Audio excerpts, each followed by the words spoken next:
Hello everyone, हमारी अपनी पाठशाला में हम लोग जो प्रीवियस पेपर को एनालिसिस कर रहे हैं, आज फिर से लेके आए हैं बीपीएससी 65वीं 2019 के क्वेश्चन में समान विज्ञान के क्वेश्चंस को देखेंगे हम लोग फिर से और उसी प्रकार से उसे एनालिसिस करेंगे ताकि हमें अधिक से अधिक क्वेश्चंस एग्जामिनेशन में बनाने में हम लोग सक्षम हो सके। जैसे क्वेश्चन है विद्युत शक्ति की इकाई क्या है।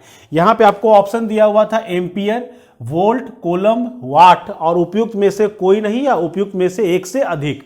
तो ये क्वेश्चन आपके 65वीं में 2019 में पूछी गई और यही क्वेश्चन सेम क्वेश्चन जो है वो आपके बीपीएससी के पीटी के 64वीं के पीटी में भी ये क्वेश्चन 2018 में पूछा गया था। तो बताओ, क्वेश्चन बैंक को भी अगर हम ढंग से पढ़ ले तो हमें बहुत सारे क्वेश्चंस हैं जो हमें एग्जामिनेशन में मिल जाएंगे। तो तरीका क्या रहना चाहिए कि आप क्वेश्चंस को भी एनालिसिस करो, क्वेश्चन के पीछे के कॉन्सेप्ट को भी जानो और ऑप्शंस को भी जानो। तो यहां पे क्वेश्चन था विद्युत शक्ति की इकाई क्या। जैसा कि लास्ट वाले क्लास में भी देखोगे तो हम लोग इकाई पर बहुत सारे क्वेश्चंस को देखे थे। सेम उसी का ये अगला कड़ी में एक और क्वेश्चन मिला हमें कि विद्युत शक्ति की इकाई क्या। जैसा कि हमने बताया था आपको लास्ट क्लास में भी कि फंडामेंटल जो यूनिट्स लिए गए थे उसमें आपका विद्युत धारा था। अब विद्युत धारा का जो एसआई यूनिट था, जो एसआई यूनिट हमने यूज किया था वो था हमारा एम्पियर, जिसे हम लोग ए से दिखाते हैं। तो विद्युत धारा का जो हमारा एसआई यूनिट है वो है, ये है हमारा विद्युत धारा का। जानना जरूरी है, सभी को जानना कि विद्युत धारा का हमारा ये है। तो क्वेश्चन को देख के लगेगा कि जब विद्युत शक्ति का क्वेश्चन पूछा गया है, विद्युत है तो विद्युत धारा से रिलेटेड होगा। नहीं, ऐसा नहीं है। शक्ति वर्ड वहां पर प्रयोग किया गया है। शक्ति दिमाग में बिठा लो। शक्ति का मतलब होता है कार्य बटे समय, कार्य बटे समय। और कार्य को हम लोग दिखाते हैं जूल से और समय को दिखाएंगे हम लोग सेकेंड से, यानी कि जूल पर सेकेंड आपका कहलाएगा शक्ति का मात्रक, जिसको कहा जाता है वाट। तो अब शक्ति, कोई भी शक्ति हो, चाहे वो विद्युत शक्ति हो, चाहे वो आप ले लो मैकेनिकल पावर ले लो, मतलब यांत्रिक शक्ति ले लो, तो जो भी प्रकार की शक्ति हो, तो शक्ति का जो मात्रक होगा वो होगा वाट। तो आपका आंसर हो गया डी। अब अगला देखेंगे एम्पियर किसका है, ये आपको जानना चाहिए। तो ये किसका होगा, ये हो जाएगा आपका विद्युत धारा का। तो यहां से एक क्वेश्चन आपको ये भी पता रहना चाहिए कि एम्पियर जो है वो किसका मात्रक होगा, तो वो होगा आपके विद्युत धारा का। तो एक हम लोग यहां पर ये जान जाएंगे वोल्ट, वोल्ट किसका मात्रक होगा। तो वोल्ट के बारे में बात करो तो वोल्ट जो होता है वो किसी भी बैटरी की कैपेसिटी को हम लोग वोल्ट से मापते हैं। तो वो होता है विभव, चाहे वो विद्युत विभव हो चाहे वो चुंबकीय विभव हो। विभव आया मतलब समझ लो वोल्ट से होगा। फिर नेक्स्ट है आपका कूलम्ब। कूलम्ब किसका मात्रक है ये आपको जानना चाहिए। तो कूलम्ब जो होता है ये होता है आवेश का। कूलम्ब किसका होगा, वो होगा आवेश का। और वाट तो हम लोग जान ही गए, वाट जो होता है वो होता है शक्ति का। तो ये एक क्वेश्चन आपका क्लियर हो गया। दूसरा क्वेश्चन जैसा क्वेश्चन पूछा गया है कि विद्युत धारा किस उपकरण से मापी जाती है। ये आपके उपकरण पर क्वेश्चन है कि उपकरणों को आपको जानना चाहिए कि कौन कौन से उपकरण किस किस भौतिक राशियों को मापने के लिए प्रयोग की जाती है। तो हमारा क्वेश्चन है विद्युत धारा को किस उपकरण से मापा जाता है। तो जैसे कि सिंपल से मान लो हमें नहीं भी नॉलेज होता तो इतना तो कॉमन सेंस लगा ही सकते हैं कि विद्युत धारा, इसका रिलेशन कहीं ना कहीं एम्पियर से है। एम्पियर से उसको हमें मापने का तरीका, मापने जो उसका मात्रक है वो एम्पियर है। तो एम्पियर रिलेटेड टू एमीटर। सो आपका आंसर क्या हो जाएगा, एमीटर। यानी एमीटर से विद्युत धारा को मापा जाता है। तो साथ में आपके पास अब है यहां पर वोल्ट मीटर। तो बनाते जाओ फिर से कि एमीटर से किस भौतिक चीज को मापोगे आप, तो वो हो जाएगा आपका विद्युत धारा। दूसरा जो है हमारा वो है वोल्टामीटर, सॉरी वोल्ट मीटर पहले ले ले। तो वोल्ट मीटर जो है ये क्या मापेगा, विभव का अंतर। विभव माने किसी भी बैटरी का कितना वोल्टेज है उसको मापेगा, यानी वोल्टेज को। अब वोल्टेज को अगर हिंदी में लिखोगे तो वो लिखोगे आप विभव को मापेगा। वैसे ही वोल्टामीटर सेम इसके लिए ही यूज किया जाता है। और उसके बाद है पोटेंशियोमीटर। तो पोटेंशियोमीटर का उपयोग जो है वो बैटरी का, कोई भी बैटरी का ईएमएफ, इलेक्ट्रोमोटिव फोर्स को मेजर करने के लिए यूज किया जाता है। तो ये सारे आपके ऑप्शन से हो गए। बट आप देखोगे ये क्वेश्चन बीपीएससी 65वीं में पूछी गई थी और सेम इसी क्वेश्चन को 2018 में बीपीएससी के 64वीं के पीटी में भी पूछा गया था। तो हम क्या देख रहे हैं कि जो क्वेश्चंस बीपीएससी में आ रहे हैं लगभग वही एक ट्रेंड है, उसी को थोड़ा सा आगे पीछे करके, थोड़ा सा चेंज करके पूछा जाता है। तो अगर आप क्वेश्चन बैंक को तैयारी सही से कर लोगे तो आपको बहुत सारे क्वेश्चन एग्जामिनेशन में दिख जाएंगे। वैसे ही 2018 में बीपीएससी के 2018 में एक क्वेश्चन और पूछा गया था, इसी टॉपिक से रिलेटेड था, मेजरमेंट से ही, कि मतलब आपके जो वायुमंडल की जो आर्द्रता है, आर्द्रता को मापा किससे जाता है। पूछा गया था आर्द्रता को लेकर के, आर्द्रता का मापन यंत्र क्या है, जिसमें आपको ऑप्शन दिया हुआ था। वो पहला ऑप्शन दिया हुआ था हाइड्रोमीटर, दूसरा ऑप्शन दिया हुआ था हाइग्रामीटर, तीसरा जो ऑप्शन था वो था पायरोमीटर, और चौथा जो ऑप्शन दिया हुआ था वो था आपका लैक्टोमीटर।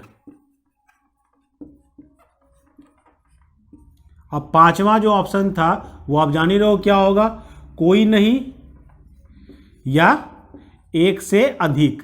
तो ये क्वेश्चन आपके 2018 में था। जब हम पिछले साल के क्वेश्चंस को देख ही रहे हैं तो ये क्वेश्चन भी हमारे लिए बहुत इंपॉर्टेंट हो जाता है कि हो सकता है कि ये क्वेश्चन फिर से रिपीट कर जाए, हमारा ये क्वेश्चन फिर से रिपीट कर जाए। जिस प्रकार से यहां पर आर्द्रता का मापन यंत्र पूछ रहा है तो आंसर आप जान लो, आंसर होगा इसका हाइग्रामीटर। तो हो सकता है क्वेश्चन ये पूछ दे आपसे कि हाइग्रोमीटर से आप किस चीज को मेजर करते हो। तो ये आपका क्वेश्चन बना। हाइग्रोमीटर से हम लोग नापते हैं वायुमंडल की सापेक्षिक आर्द्रता। तो आपको जानना चाहिए कि हाइड्रोमीटर से क्या मापा जाता है, ये आपको जानना चाहिए। ये आप याद रखना, किसी भी द्रव या जल कह लो, जल का सापेक्षिक घनत्व, किसी भी जल का सापेक्षिक घनत्व का मेजरमेंट अगर करना हो तो वो किया जाएगा हाइड्रोमीटर से। वैसे ही जान लो कि पायरोमीटर से क्या मापा जाता है, तो पायरोमीटर से मापा जाता है, ध्यान देना, टेम्परेचर को, हाई टेम्परेचर को, उच्च ताप को, उच्च ताप। ध्यान देना, ये उच्च ताप वो है कि वायुमंडल में जो हाई टेम्परेचर होता है, जो रेडिएशन के माध्यम से आता है, उस टेम्परेचर को मेजरमेंट करने के लिए पायरोमीटर का उपयोग किया जाता है। वैसे ही आपके पास है अब लैक्टोमीटर। तो लैक्टोमीटर से आप नाप सकते हो दूध की शुद्धता। दूध की शुद्धता मापा कैसे जाता है कि वो दूध के घनत्व का सापेक्षिक घनत्व को निकाल लेता है। अगर वो घनत्व कम मिला तो मालूम पड़ जाता है उसमें पानी मिला हुआ है, अगर घनत्व ठीक ठाक मिल गया तो अभी पता चलता है कि दूध हमारा शुद्ध है। तो लैक्टोमीटर से आप दूध की शुद्धता मापते हैं। 2018 क्वेश्चन था। तो आपको आर्द्रता का मापन यंत्र कौन सा है वो पता होना चाहिए, और बाकी जो ऑप्शन दिए हुए हैं वो किस किस चीज को मापते हैं एटलीस्ट आपको ये याद रखना चाहिए। वैसे ही 2-3 और एग्जांपल ले लो जो एग्जाम का ही क्वेश्चन है, जैसे बैरोमीटर। बैरोमीटर से क्या मापा जाता है, ये आपके एग्जाम का ही आया हुआ क्वेश्चन है जो पहले पूछा गया था। तो बैरोमीटर से मापा जाता है वायुमंडलीय दाब। वायुमंडलीय दाब यानी कि वायुमंडल के प्रेशर को मेजर किया जाता है बैरोमीटर से। वैसे ही क्वेश्चन आया था, एमपी में भी आया है, यूपी में भी आया है, छत्तीसगढ़ में भी आया है। वो क्वेश्चन था एनीमोमीटर से। एनीमोमीटर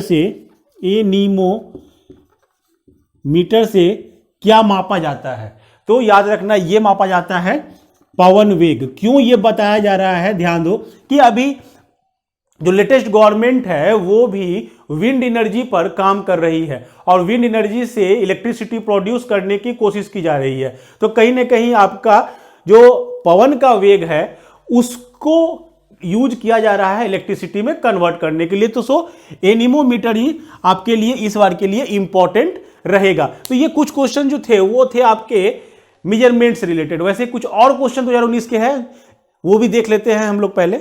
नेक्स्ट क्वेश्चन जो हम लोग लिए हैं वो भी आपके बीपीएससी के 65वीं बीपीएससी के पीटी का क्वेश्चन है जो 2019 में पूछा गया है। ये भी बीपीएससी 65वीं का क्वेश्चन है जो 2019 में पूछा गया। ध्यान देना ये क्वेश्चन जो आया है कौन सी राशि अदिश राशि, इस पर पहली बार बीपीएससी ने क्वेश्चन पूछा है। तो बहुत चांसेज रहेगा कि आगे के एग्जामिनेशन में इस पर क्वेश्चन आएगा, श्योर है।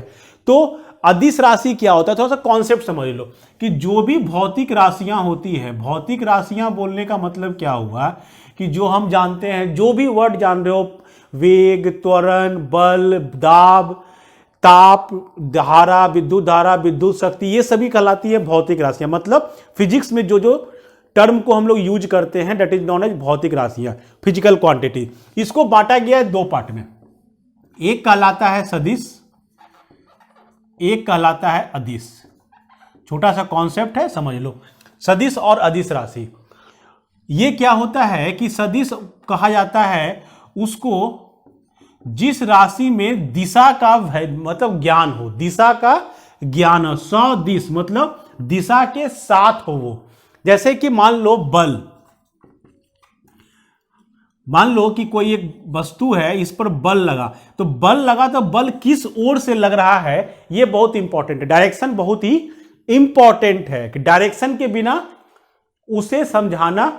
जैसे मान लो कि तुम बोलोगे कि हम पत्थर को ढकेल रहे हैं या खींच रहे हैं, तो हम डायरेक्शन देंगे ना। बिना ढकेलने का मतलब हुआ कि हम आगे की ओर उसको ले जा रहे हैं, खींचने का मतलब हुआ उसको हम पीछे की ओर ला रहे हैं। तो जिस राशि को एक्सप्लेन करने के लिए आपको डायरेक्शन की आवश्यकता पड़ जाए उस राशि को हम लोग कहते हैं सदिश राशि। जैसे एग्जाम्पल में क्या क्या आपके आएंगे, बल है, वेग है, त्वरण, उसके बाद आगे आप इसको और ले जाओ तो संवेग। बहुत सारी राशियां हैं जो अदिश राशि में सदिश राशि में आएंगी। वैसे ही अदिश राशि, इसमें दिशा जो है उसका होना जरूरी है, इसमें दिशा जरूरी नहीं है। मतलब इसमें दिशा की आवश्यकता नहीं पड़ेगी। क्यों? वैसे राशियों को जैसे सिंपल समझो कि वैसी राशि जिसमें दिशा की जरूरत नहीं पड़ती है। जैसे मान लो द्रव्यमान, किसी वस्तु का द्रव्यमान कितना है, जो उसका वेट हम मेजर करते हैं, द्रव्यमान की बात कर रहे हैं, तो द्रव्यमान को दिशा की कोई आवश्यकता नहीं है। द्रव्यमान जहां भी रखोगे, किसी भी दिशा में रखोगे, उसका द्रव्यमान उतना ही रहेगा। तो द्रव्यमान को दिशा की आवश्यकता नहीं है। वैसे ही बात करें तो समय, तो समय को भी दिशा की आवश्यकता नहीं है। ऐसा नहीं कि पूरब की ओर बात करेंगे तो समय कुछ और हो जाएगा, पश्चिम की ओर बात करेंगे तो समय कुछ और हो जाएगा, समय वही रहेगा। तो वैसी राशियां जिसमें दिशा की आवश्यकता ना पड़े उसे कहा जाता है अदिश राशि। तो उसी में आपके पास अब देखो दो चीज यहां पर अब फंसेगा, एक जगह मामला फंसेगा कहां पर।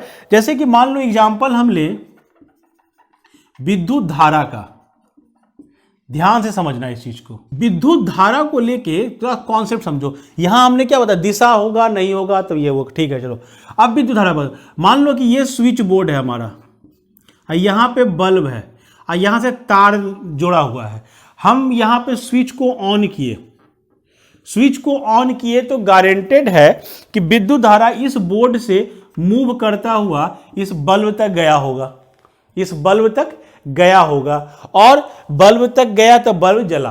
तो डायरेक्शन तो है विद्युत धारा में, दिशा तो इसमें गारंटेड है कि यहां से इस ओर जा रही है विद्युत धारा। तो विद्युत धारा में दिशा है, फिर भी ये कहलाता है अदिश राशि। ध्यान से समझो, यहां पे फंसा। जो साइंस वाले स्टूडेंट है उनके लिए तो बहुत क्लियर है, क्योंकि वो बहुत बार पढ़े हैं तो उनको पता है कि कौन सी ऐसी राशि जिसमें दिशा भी है और उसके बावजूद वो अदिश कहलाते हैं। तो इसका एक नियम और होता है। नियम क्या होता है, देखो मेन नियम यहां पे आता है। जैसे मान लो यह एक बॉक्स है, कोई ध्यान से समझना, यह एक बॉक्स है। खेल समझो यहां पे क्या हो रहा है, इस पर मान लो इधर से हम एक फोर्स लगाए, ठीक है, ध्यान से समझो, इस पर हम लोग इधर एक फोर्स लगाए और एक फोर्स मान लो कि इस डायरेक्शन से ऐसे लगा। दो तरीके से फोर्स लगा इस पर। अब इस वस्तु पर एक ऐसे कॉर्नर से फोर्स लगा है, एक इधर से हॉरिजॉन्टल फोर्स लगा। वस्तु फाइनली मूव करेगी, आगे की ओर मूव करेगी, तो वस्तु किधर मूव करेगी, इस ओर। तो सीधा कॉन्सेप्ट यहां पर यह बनता है कि अगर हम इस पर दो फोर्स लगाए तो वस्तु को, चूंकि ये फोर्स भी लगा तो नियमता तो वस्तु को इस ओर जाना चाहिए था, लेकिन वस्तु इस ओर ना जाके सीधा डायरेक्शन में मूव कर गई। ये कॉन्सेप्ट है रिजल्टेंट का। ये एक अलग सा जोड़ होता है सदिश राशियों के लिए। जो जोड़ का नियम है, जो जोड़ का नियम है वो अलग होता है। जैसे कि हम लोग जोड़ का नियम क्या जानते हैं, 2 + 3 अगर जोड़ेंगे तो 5 आएगा। इसका जोड़ का नियम अलग होता है। इसमें 2 + 3 अगर जोड़ोगे तो वो 5 भी आ सकता है, ध्यान देना, और वो 1 भी आ सकता है, और दोनों के बीच में कोई भी वैल्यू हो सकता है, मतलब 5 भी हो सकता है, 4 भी, 3 भी, 2 भी और 1 भी। ये चूंकि इसका जोड़ का नियम है, तो सीधा नियम यहां पर ये आपको याद रखना है कि सदिश राशि वो होगी जो इस नियम को नहीं माने, जो इस नियम को नहीं माने। तो कैसे चेक करेंगे, हमको वहां पे चेक कैसे करना है, बस ऐसे दिमाग में लगाना कि अगर दोनों तरफ से उस चीज पर वो काम करेंगे तो क्या वो दोनों तरफ काम करेगा, नहीं। अगर कर रहा है तो सदिश है, और अगर कर रहा है तो अदिश है। क्यों ऐसा बताया गया, क्योंकि विद्युत धारा के कॉन्सेप्ट में यही होता है कि मान लो कि दो तार है, यहां से यहां से मान लो 5 एम्पियर करंट चला, यहां से मान लो 3 एम्पियर करंट चला, और यहां पे कितना करंट पहुंचे तो गारंटेड वो करंट 8 एम्पियर ही होता है। क्यों ऐसा होता है तुम लोग सब जानते हो कि वहां पर करंट का वैल्यू 8 एम्पियर आया, यानी इसके जोड़ के ये बराबर हो गया, यानी जोड़ के नियमों को ये मान रहा है, इसलिए ये अदिश राशि है। बस इतने याद रखो, क्योंकि आपको बीपीएससी का एग्जाम देना है, आपको साइंस का एग्जाम नहीं देना है, तो फिलहाल इतने समझने के लिए याद रखना कि अगर वो जोड़ के नियमों को मान रहा है तो वैसे केस में वो आपका अदिश होगा। लेकिन अब फिलहाल एग्जामिनेशन पॉइंट ऑफ व्यू से बात करते हैं। ये तो सदिश हुआ। अदिश में याद रखना कि वैसी राशियां जिनके पास दिशा भी है फिर भी वो अदिश है, उसमें आपके पास सबसे पहला एग्जांपल होगा दाब, प्रेशर का। प्रेशर में भी डायरेक्शन होता है, फिर भी वो अदिश राशि है। क्यों? क्योंकि वो इस नियम को पालन करती है, वो सदिश के जोड़ के नियम को नहीं जानती है। विद्युत धारा, ये कुछ ऐसे, ये दोनों एग्जाम्पल हैं जिसके पास दिशा तो है फिर भी ये अदिश राशि है। तो आपका क्वेश्चन जो आया था निम्नलिखित में सदिश अदिश राशि कौन सी है, तो वो हो जाएगा दाब। तो ये हो गया आपका आंसर। बल क्या होगा, सदिश राशि होगा। वेग क्या होगा, सदिश राशि होगा। त्वरण क्या होगा, सदिश राशि होगा। तो ये आपको पता होना चाहिए, पता आपको रहेगा हमेशा। और साथ साथ जब भी कोई भौतिक राशि आपको दिख रही है ऑप्शन में, किसी और क्वेश्चन में भी मान लो, तो तुरंत उसका, चूंकि आप देख चुके हो कि मात्रक को लेके क्वेश्चन और उसके मेजरमेंट, मतलब उसको नापते किससे, उससे क्वेश्चन पूछता है, तो वो भी खोज लिया करो तुरंत। बल का मात्रक क्या था, तो न्यूटन था, याद रखना चाहिए हमें। दाब का मात्रक क्या है, तो पास्कल है, ये याद रखना चाहिए हमें। वेग का मात्रक क्या होगा, मीटर पर सेकेंड। त्वरण का क्या होगा, मीटर पर सेकेंड स्क्वायर। तो ये आप वहीं पर लिख कर रख लो, जिससे कि आपसे क्वेश्चन ये पूछे या कुछ और भी पूछ दे तो आप हड़बड़ाओ नहीं, आपका आंसर मिल जाएगा। तो मात्रक को देखना जरूरी है, क्योंकि मात्रक से क्वेश्चन आपको देखा भी अपने कि 3 से 4 क्वेश्चन जो आपके 19 में आए थे वो मात्रक से ही आ गए थे। अगला क्वेश्चन में फिर मात्रक पड़ी है, किस राशि का मात्रक नहीं है, किस राशि का मात्रक नहीं है। तो हम चलो इसका आंसर अगर वैसे नहीं जानते हैं, हम फिजिक्स का फॉर्मूला नहीं जानते हैं, तो हम ऐसे नॉर्मली कैसे बताते हैं, प्रतिबल यानी कि रिएक्शन फोर्स। तो रिएक्शन फोर्स क्या है, एक तरीके का बल ही है। जैसे कि रिएक्शन फोर्स क्या होता है ये भी जान लो, कि जैसे कि एक मेज पर एक मान लो बॉक्स रखा हुआ है, तो हम जानते हैं कि अर्थ जो है हमेशा गुरुत्वाकर्षण से वस्तु को अपनी ओर नीचे खींचती है। यानी कि इसका अगर मास m है तो m इंटू जी क्या है, एक्सीलरेशन, त्वरण किसका, पृथ्वी का। तो गुरुत्वाकर्षण बल के कारण इस पर इतना फोर्स नीचे की ओर हमेशा लगेगा। हम जो जानते हैं कि किसी वस्तु को अगर छोड़ेंगे तो वो नीचे गिरेगी। क्यों नीचे गिरेगी, क्योंकि पृथ्वी उसे खींच रही है। तो पृथ्वी इस बॉक्स को इतना फोर्स से नीचे खींचेगी।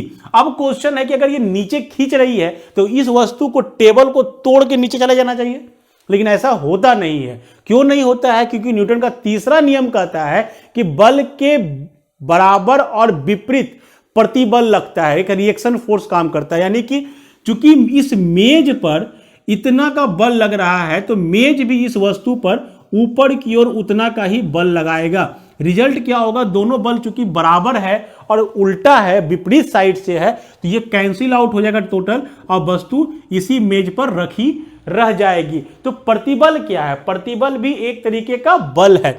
तो इसका मात्रक क्या होगा, इसका मात्रक भी न्यूटन ही होगा। बल को हम लोग जानते हैं, इसका मात्रक भी न्यूटन ही होगा। दाब को भी हमने जाना, इसका मात्रक पास्कल है। विकृति, ये एक कंफ्यूजन होगा। क्योंकि ऑप्शन में एक ऑप्शन ये भी रहता है इनमें से कोई नहीं, इसीलिए आप गारंटेड नहीं कर सकते हो। तो विकृति का मतलब होता है कि कोई वस्तु के लंबाई में जो चेंज आया उस लंबाई के अनुपात में क्या है। मतलब क्या हुआ कि मान लो कि एक वस्तु है और इसको हमने गर्म कर दिया, तो गर्म करने से मान लो इसकी लंबाई L थी और इसे जब हमने गर्म किया तो इसकी लंबाई थोड़ी सी बढ़ गई। मान लो इसकी लंबाई थोड़ी सी, छोटा सा, ये मान लो कैपिटल L है तो इसकी लंबाई छोटी स्मॉल l में इंक्रीज कर गई। तो जो डेटा इंक्रीज किया उतना अब बटे पूरा लंबाई जो उसका था पहले L, दैट इज कॉल्ड विकृति। तो अगर इसका यूनिट निकाले, मतलब इसका मात्रक निकाले, तो क्या होगा, ये क्या है, एक प्रकार की लंबाई। लंबाई का मात्रक क्या होता है, मीटर। ये क्या है, लंबाई। लंबाई का मात्रक क्या होगा, मीटर। तो मीटर मीटर कैंसिल आउट हो गया, यहां पे आपके पास कुछ नहीं मिला, कोई यूनिट नहीं मिला। तो आपका आंसर यहां क्या हो जाएगा, किसी राशि का मात्रक नहीं है। तो मात्रक किसका नहीं है, विकृति का। तो इस तरीके से क्वेश्चंस को पढ़ोगे तो आपको अपने आने वाले एग्जामिनेशन में काफी मदद मिलेगा।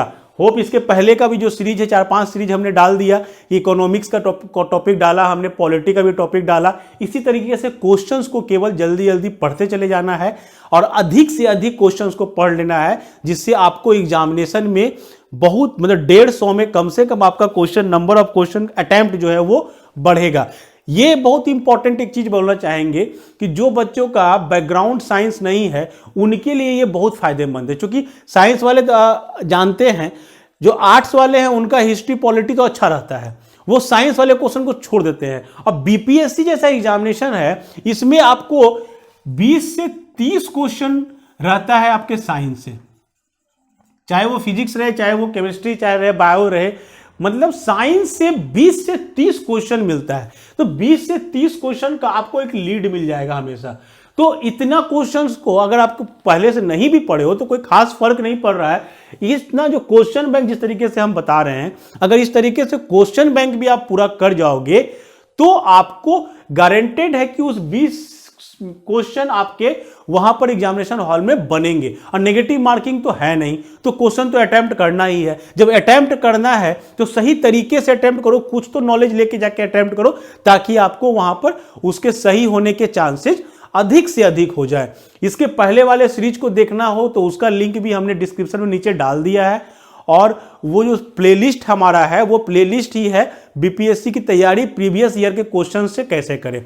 जो प्रीवियस ईयर के क्वेश्चन से तैयारी करने का तरीका है उसका हमने एक प्लेलिस्ट ही बना दिया है। आप उस प्लेलिस्ट में जाकर भी बाकी पुराने जो भी वीडियो है इसको रिलेटेड, इस तरीके के क्वेश्चंस को लेके, वो सभी उसमें रखे हुए हैं। डिस्क्रिप्शन में भी उसका लिंक डाला हुआ है।